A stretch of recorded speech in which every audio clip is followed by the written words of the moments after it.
এখন থেকে ৫ বছর আগে ২০২০ সালের মার্চে বিশ্বে আতঙ্কজনকভাবে ছড়িয়ে পড়তে থাকে করোনা ভাইরাস। সংক্রমণ রোধ ও মানুষের মৃত্যু কমানোর চেষ্টায় লকডাউনের মতো বিধিনিষেধে আটকা পড়ে অনেক দেশ। এতে ঘরবন্দি হয়ে পড়েন কোটি কোটি মানুষ।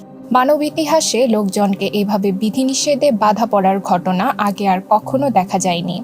অবশ্য কিছু দেশ হাঁটে ভিন্ন পথে। সুইডেন, তাইওয়ান, উরুগুয়ে, আইসল্যান্ড ও অল্প আরও কয়েকটি দেশ লকডাউনের মতো মানুষের জীবনযাত্রাকে মারাত্মকভাবে বাধাগ্রস্ত করার পদক্ষেপ কখনোই কার্যকর করেনি।